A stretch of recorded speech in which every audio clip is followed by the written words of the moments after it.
찬미 예수님, 한 주일 동안 잘 지내셨나요? 오늘처럼 복음이 길면 정말 빨리 읽다가 숨 넘어갈 것 같아요. 오늘은 부활제 3주일이고, 오늘은 여러분들에게 어마무시한 신앙의 비밀 한 가지를 알려드리려고 합니다. 어떤 비밀이냐? 그것은 끝까지 잘 들어보시면 알 수 있습니다. 자전거, 두발 자전거 처음 배웠던 그 순간 기억하십니까? 네. 저는 저희 아버지한테 처음 배웠거든요. 그것도 심지어, 국민학생 때, 전 이제 국민학교 나왔으니까, 국민학생 때는 네발 자전거만 열심히 타다가, 이제 중학교 1학년 때, 지금은 이제 없어졌는데, 그때까지만 해도 여의도에 자전거 빌려주는 큰 공원이 있었어요. 그래서 거기에 가가지고 자전거를 빌려가지고 이제 아버지가 뒤에서 잡아주시고 처음으로 자전거를 탔던 기억이 있습니다. 근데 무서우니까 네발 자전거는 어떻게든 그냥 제가 앞으로 페달만 굴리면 가는데 두발 자전거는 제가 균형도 잡아야 되잖아요. 자꾸 넘어지고 그러니까 겁이 나서 아버지한테 뒤에서 잡아달라고 얘기를 하고 타고 있었어요. 근데 어느 순간 이제 좀 자신감이 붙어서 좀 달릴 것 같더라고요. 그래서 좀 속도를 내다 보니까 내가 이렇게 빨리 가면 아빠가 힘드시겠다 하고 뒤를 봤는데 아빠가 없어. 뭐지? 근데 아버지가 저기 계셔요. 저만 경험한 거 아니지? 네. 아버지는 왜 갑자기 저를 놓아버리셨을까요? 제가 너무 빨리 달리니까 힘드셔서? 물론 그런 것도 없을 거라고 할 수 없지만 중요한 포인트가 자전거를 배우는 데 있어서 놔주는 데 있기 때문입니다. 아버지가 계속 붙잡고 계시면 어떻게 될까요? 절대 넘어지진 않을 거예요. 근데 그건 자전거를 제가 타는 거예요? 아버지가 밀고 가시는 거예요? 아버지가 밀고 가시는 거고 저는 그런 식으로는 죽을 때까지 자전거 타기를 배우지 못할 겁니다. 이 이야기를 왜 드리느냐? 오늘 드리려는 말씀이 이 신앙의 홀로서기에 관한 예수님의 가르침이자 메시지이기 때문입니다. 구원의 길도 마찬가지예요.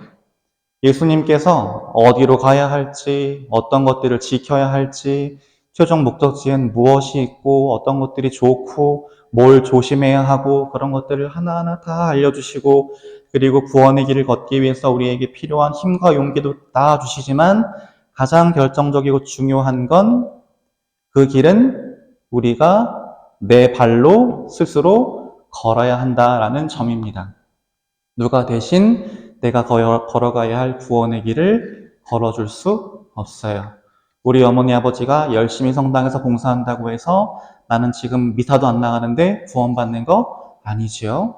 우리 아들, 딸이 성당에서 복사도 하고 뭣도 하고 열심히 봉사한다고 해서 나는 주일에 낚시하러 가기 바쁜데 나도 덩달아 구원받는 거 아니에요. 내 구원은 내가 노력하는 만큼 하느님께서 은총으로 베풀어 주시는 것이고, 그렇기 때문에 이 영적인 홀로서기라는 것이 중요한 겁니다. 오늘 복음을 보면 두 사람의 제자가 예수님께서 죽음을 당하셨던 예루살렘을 떠나서 엠마오라고 하는 마을로 가고 있었습니다. 이 두 제자는 누구냐?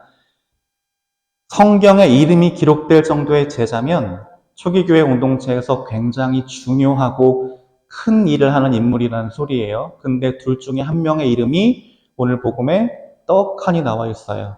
예경 언니. 그 중에 한 명 이름. 음, 음. 승일님. 그 중에 한 명 이름. 심지어, 반들이. 현아. 그 중에 한 명 이름. 아, 이름 기억나시는 분? 그쵸. 클레오파스라고 하는 이름입니다. 근데 그 이름이 성경에 한 번 더 나와요. 이거를 제가 또 물어보면 저를 굉장히 원망하시겠죠. 어디 나오냐면 예수님이 돌아가시는 순간 예수님이 십자가를 지키고 있던 사람들을 설명할 때 나와요. 예수님이 돌아가시던 순간에 그분 곁에 누가 있었어요? 11제자는 다 도망가거나 숨어 있고 요한이랑 성모님이랑 클로파스의 아내랑 또 다른 한 여인, 또 손가락이 애매해지네? 이 사람이에요. 클레오파스. 네. 예수님을 따랐던 여인 중에 한 명이고 예수님의 죽음을 끝까지 지켰던 애제자 중에 한 명입니다. 그 사람의 남편이에요. 그러니까 이 두 사람이 정말 열심히 예수님을 따랐던 부부고 그만큼 예수님을 믿었던 사람 중에 한 사람입니다. 그리고 이 사람은 예수님께서 본격적으로 온 이스라엘을 돌아다니면서 복음 선포를 시작하기 전에 12 곱하기 6, 72명의 제자들을 고을로 파견하실 때 그때 파견받았던 제자들 중에 한 사람이기도 해요. 근데 그만큼 예수님 가까이에서 그분의 가르침을 듣고 열심히 그분을 믿었던 제자인데 예루살렘을 떠나서 자기 고향으로 터덜터덜 걸어가고 있습니다. 금의 환영이 아니에요. 왜 올림픽 나가가지고 금메달 따고 오면 장하다 누구의 아들, 장하다 누구의 딸 현수막 걸리고 막 오픈카 타고 그 위에 서가지고 이런 느낌의 금유환영이 아니에요. 물론 클레오파스도 그런 금유환영을 꿈꾸긴 했을 거예요. 예수님을 따르면서 하느님 나라가 오기만 해봐. 나 그동안 괴롭혔던 니들 다 가만 안 둬. 이런 마음으로 정말로 하느님 나라가 오기만 하면 금이 환영할 수 있을 줄 알았을 거예요. 예수님을 등에 업고. 근데 지금 이 사람들이 고향으로 가고 있는 건 금이 환영이 아니었습니다. 그러면서 무슨 이야기를 주고받냐면 이 며칠 동안 예루살렘에서 일어난 일에 대해서 이야기를 주고받았다라고 나옵니다. 예수님께서 체포당하시는 순간부터 시작해서 신문 받으시고 채찍질 당하시고 십자가를 지고 언덕을 오르셔서 십자가에 못 박혀서 돌아가시고 무덤에 묻히기까지의 일들을 이야기하는 거예요. 근데 그 일들은 이 두 제자에게는 어떤 일일까요? 좋은 일은 아닐 거예요. 자기들이 그동안 걸어왔던 모든 희망이 와르르 무너지는 일이었습니다. 왜냐? 이 사람들이 예수님께 기대했던 건 정치적 메시아였어요. 강력한 카리스마와 엄청난 언변과 지혜와 지도력으로 자기들을 압제하고 있는 로마 놈들을 물리쳐주고 다시금 자기들에게 다윗 왕조 시대에 누리던 어마어마한 경제적, 문화적, 정치적 번영을 가져다 줄 바로 그 메시아라고 잔뜩 기대하고 있었지요. 근데 굉장히 허무하게도 예수님께서는 너무나 무력하게 반대자들의 손에 붙잡혀서 사형 선고를 받고 돌아가시는 모습을 보여줍니다. 심지어 요즘 뉴스를 보면 누구나 다 저 나쁜 XX라고 욕을 할 정도의 범죄자들도 나는 억울해요. 나는 죄가 없어요. 그러는데 예수님은 단 한마디도 당신에 관해서 변호하지 않으시고 묵묵하게 그냥 죽음을 받아들이시는 모습을 보여주셨어요. 거기서 제자들은 굉장히 큰 실망과 절망감에 빠집니다. 뭐야? 새로운 세상을 만들어 주실 분이시라면서 우리에게 구원을 가져다 줄 분이라면서 근데 저게 뭐야? 저토록 무력한 죽음은 뭐고 이토록 허망한 실패는 뭐야? 라고 하는 생각 때문에 제자들은 치리와 절망에 빠져서 터덜터덜 낙향하고 있던 중이었습니다. 그런데 예수님께서 어느 순간 그들과 함께 걸어가시기 시작합니다. 제자들은 처음엔 미처 알지도 못했어요. 어느 순간 예수님이신 줄은 모르고 누군가 같이 걷고 있구나 정도만 깨닫고 대화 정도만 나누었을 뿐이지요. 예수님께서 그들이 주고받았던 그 모든 이야기들을 다 듣고 나신 다음에 너무 답답해 하시면서 저렇게 한 말씀 하십니다. 아유, 이 답답이더라. 왜 성경에 기록된 하느님의 말씀을 믿는데 그렇게 마음이 굼떠? 메시아는 그러한 모든 고난을 겪고서 자기의 영광 속에 들어가야 하는 거 아니야? 라고 그들에게 아주 중요한 핵심 메시지를 알려주십니다. 우리에게 선포하시는 메시지이기도 해요. 왜? 저희 신앙생활 왜 해요? 구원받으려고 한다고 하시겠죠?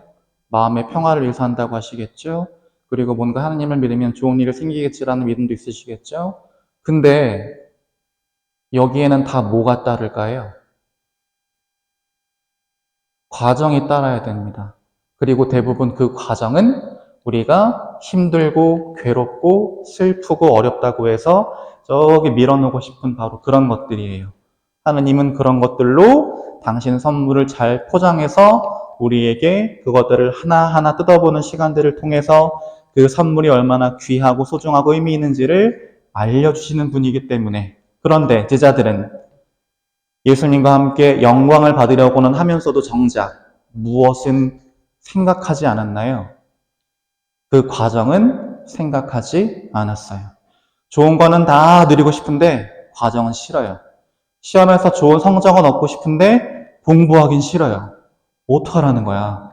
근데 예수님은 아주 중요한 것을 제자들에게 짚어주시는 겁니다. 그러면서 그들에게 어떻게 하시느냐? 성경 전체에 걸쳐서 당신에 대해서, 즉 메시아, 그리스도에 대해서 기록하고 있는 모든 기록들을 하나하나 그들에게 무슨 의미인지 알려주십니다. 그것을 통해서 그들이 깨달음을 얻도록 하시기 위함이었어요. 그 깨달음이란 무엇이냐? 제자들은 지금까지는 아직까지도 세상의 관점을 벗어버리지 못해서 더 많고 더 좋은 것들을 자기 안에 채워야만 자기가 진정한 영광의 성공의 행복에 이른다고 생각했지만 그게 아니라 오히려 예수님께서 그러셨던 것처럼 다 비워내고 다 내어주고 다 희생함으로써만 얻을 수 있는 진정한 행복을 바라보기 위한 이 믿음이라고 하는 관점에서 예수님은 당신에 관한 기록들을 그들에게 다시 설명해 주십니다. 왜? 성경은 이렇게 읽어야 하기 때문이에요. 성경을 그냥 글자 그대로만 읽으면 너무 지루하고 너무 재미없어요. 또 성경을 그냥 옛날 언젠가 일어났던 나와는 전혀 상관없는 저기 먼 나라 이야기로 읽으면 아무런 감흥이 없고 그런 거 열심히 100번, 1000번 읽어봐야 내 삶은 1도 바뀌지 않아요. 그러나 성경 말씀, 하느님 말씀, 주님 말씀을 내가 사랑하는 주님의 일로 그리고 그분께서 나를 구원하시기 위해 진행하시는 나의 일로 바라보면 거기에 담겨있는 하느님의 사랑이 얼마나 크고 특별하고 뜨거운지를 비로소 볼 수 있게 됩니다. 또 한 가지, 이 두 제자는 예수님의 순환과 죽음을 실패와 절망이라고 생각했지만 실패와 절망처럼 보이는 예수님의 이 순환과 죽음이라고 하는 것도 결국은 하느님께서 우리를 구원으로 하느님 나라로 이끌어 가시기 위한 중요한 과정이었다는 것, 그리고 그들 눈에 절망으로 비춰졌던 그 모든 부정적인 일들 하나하나까지 하느님께서는 이미 성경에 기록해 놓으셨고 예언자들을 통해서 선포하셨고 그리고 마침내는 당신 아들의 순환과 죽음을 통해서 그 계획을 실제로 이루셨다라고 하는 굉장히 중요한 사실을 제자들에게 상기시켜 주신 겁니다. 그렇기 때문에 제자들은 그 말씀을 들으면서 가슴 속에서 뜨거운 것들이 타오르지 않았던가라고 이야기할 정도의 감동을 느낀 것이죠. 그런데 지금 여러분은 말씀의 전례를 통해서 전례부 친구들이 선포하는 하나님 말씀을 들으셨고 바오로 사도의 이야기를 들었고 제가 들려드리는 복음을 들으셨고 심지어 지금 열심히 떠들고 있는 강론 듣고 계신데 지금 이 순간 가슴이 뜨거워지시는 분, 이게 현실이죠. 제가 그래서 참 매주 힘들어요. 이게 우리 현실이에요. 근데 이게 너무나 중요해요. 왜 중요할까요? 여기서 가슴이 뜨거워지고 하느님의 사랑에 대한 깨달음이 있어야 그 다음 단계로 넘어갈 수 있기 때문입니다. 무슨 다음 단계냐? 그들의 눈이 열려 예수님을 알아보았다라고 기록하고 있습니다. 무엇을 보고? 그들은 뭘 보고 우리랑 같이 걸었던 이 사람이 예수님이었네?를 알아보았을까요? 대체 뭘 보고? 성경에 기록된 거 그대로 얘기하시면 예수님께서 빵을 들고 하느님께 찬미의 기도를 바치신 다음 떼어서 나누어 주실 때, 이거 언제 하신 건데요? 최후의 만찬 때만 했다고 생각하시겠지만 당신이 3년 동안 제자들과 동고동락하시는 매 순간순간 하셨던 게 그거였어요. 식사. 우리가 주일에만 식사 전 후 기도하고 밥 먹나요? 그러시면 안 돼요. 아까 주일학교 친구들도 제가 이 질문하니까 당황하던데 식사 전 후 기도는 매일 하는 거예요. 마찬가지 제자들이 예수님이시구나를 알아본 그 순간은 너무나 평범하게 너무나 일상적으로 해왔던 그 일들 안에서 알아본 거예요. 빵을 떼어서 나누어 주시고 기도하시고 함께 먹는 그 자리에서 예수님이다. 특별하고 대단하고 신기한 일이 아니라 그럴 수 있었던 건 그들의 눈이 믿음으로 하느님의 섭리에 대한 믿음으로 열려 있었기 때문입니다. 그래서 빵을 떼어서 나눠주시는 그 사소하고 평범한 식사 자리에서 우리가 주님과 함께 있었구나라고 하는 놀라운 진리를 깨닫게 된 것이지요. 그런데 여기까지만 이야기하고 넘어가면 우리는 굉장히 중요한 한 가지 사실을 건너뛰게 됩니다. 굉장히 중요한 한 가지 사실이 이거예요. 뭘까요? 누가 한 말이에요? 제자들이 엠마마을로 가는 길에 날이 저물어서 잠시 머무를 곳을 찾아서 거기에 들어가려고 하면서 예수님께 한 이야기예요. 예수님은 뭔가 더 어딘가로 가시려고 하는 것 같았는데 아유, 밤도 늦었는데 어디 가시려고 그래요? 위험한데 그냥 우리랑 같이 여기에 머무르셔요. 하루 묵어 가셔요. 라고 제자들이 예수님을 붙들었다라고 나옵니다. 사실은 이게 핵심 포인트입니다. 이게 아까 제가 말씀드리고 싶었던 비밀이에요. 왜? 왜 그럴까요? 만약에 제자들이 자기들 숙소에 도착해서 아유, 즐거웠어요. 갈 길 가세요. 그랬으면 어떻게 됐을까요? 어떤 일이 벌어졌을까요? 빵을 떼서 나눌 일도 없었을 거고, 예수님이다 알아볼 일도 없었을 거고, 그냥 조용히 슬프게 다음날 일어나서 자기들 가던 길 쭉 가서 엠마오에 도착해서 슬픔 속에 그냥 그렇게 살겠죠. 이 과정이 빠졌다면, 그래서 우리에게 굉장히 중요합니다. 우리에게 굉장히 필요한 일이기도 하고요. 무엇이냐? 그들은 예수님을 붙들었어요. 무엇에도 불구하고 여행지에서 처음 만난 사람을 누가 어디 갈 데도 없을 텐데 하루 주무시고 가세요라고 누가 붙들어요? 못해요. 왜? 누군 줄 알고 그 사람이 나한테 무슨 짓을 할 줄 알고 두려워서. 두 번째는 안 그래도 여관방은 비좁은데 장정 둘이 자기에도 넓지 않은데 거기에 이부자리 하나를 더 깔아요.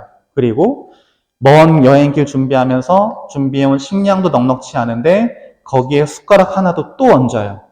굉장히 큰 희생을, 양보를, 자비를 필요로 하는 일이었습니다. 하지만 제자들은 평소에 예수님과 함께 지내면서 그분의 가르침을 받으면서 당연하다는 듯이 그렇게 해왔기 때문에 자기들과 함께 가는 사람이 누군지 몰랐지만 사랑과 자비를 실천했던 것이고, 그랬기 때문에 부활하신 주님을 알아보는 그 어마어마한 기쁨과 행복과 영광을 놓치지 않을 수 있었습니다. 이게 제가 드리고 싶은 오늘의 비밀이자 가장 핵심적인 이야기입니다. 우리도 그래야 해요.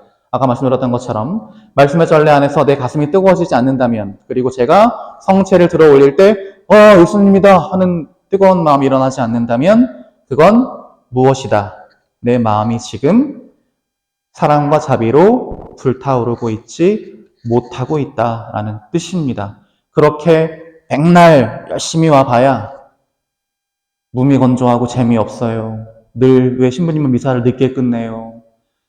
왜 이렇게 강론은 또 길어요? 가 될 거예요. 저만 미워하시겠죠. 그러나 중요한 건 내가 사랑과 자비로 준비되어 있느냐. 그리고 오늘의 제일 마지막 미스테리. 이 중요한 순간에 예수님께서 갑자기 뿅 하고 사라지십니다. 이제야 예수님이다를 알아봤는데 이제 뭔가 우리에게 진짜 중요한 말씀을 하시겠지 하고 기다리고 있는데 호련히 사라지셨어요. 왜 그러셨을까요? 왜? 아니 예수님 물 들어왔을 때 노 저어야지 어디 가세요? 왜 예수님은 사라지셨을까요? 그게 제가 아까 처음 들려드린 이야기에 나오는 영적인 홀로서기 때문입니다. 그냥 예수님이 하신 말씀 또 듣고 이거 해, 예, 저거 해, 예 이렇게만 했으면 이거는 누가 신앙생활하는 건가요? 예수님은 그러길 바라시지 않았기 때문이에요. 성경 말씀 다 설명해 주시면서 구원이란 무엇인지, 어떻게 살아야 하는지, 어디로 가야 하는지 다 알려주셨고, 그리고 성변화라고 하는 그 모습을 통해서, 빵을 떼어 나누신 모습을 통해서 당신이 부활하셨다라고 한 걸 느끼게 해주시고, 그거를 통해서 앞으로 그 길을 걸어갈 힘과 용기와 위로와 그런 것들을 다 주셨는데, 우리가 거기에 더불어서 그래도 우리 업고 가주세요 할 수는 없잖아요. 이제부터는 구원의 길은 내가 걸어야지. 그래서 예수님은 우리에게 그런 메시지를 들려주시고자 호련히 사라지시는 모습을 보이십니다. 그러나 예수님이 뿅 사라졌다고 해서 지금 이 자리에 안 계실까요? 그렇지 않아요.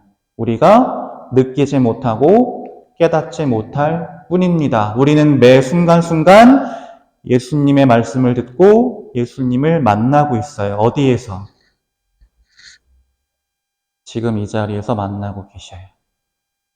근데 만나려면 아까도 말씀드렸던 것처럼 내 마음이 뜨거운 사랑과 자비로 예수님을 알고자 하는 열망으로 준비되어 있고 데워져 있어야 합니다.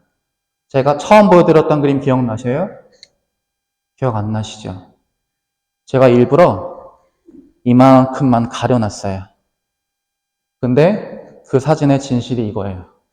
제자들은 몰랐지만 예수님은 그들이 느끼지 못했던 그 순간부터 계속해서 그들과 함께 걷고 계셨다. 우리와 함께 계신다입니다. 그래서 이번 한 주 각자 삶의 자리에서 살아가시면서 부활하신 예수님을 만나기 위한, 알아보기 위한, 그리고 그분을 사랑하기 위한 노력들 해보시면 좋겠어요. 그럼 절대 우리가 하는 이 신앙생활이 무미건조하고 재미없는 일이 아니라 너무나 기쁘고 설레고 행복한 일이라는 거 아마 깨달으실 수 있을 겁니다.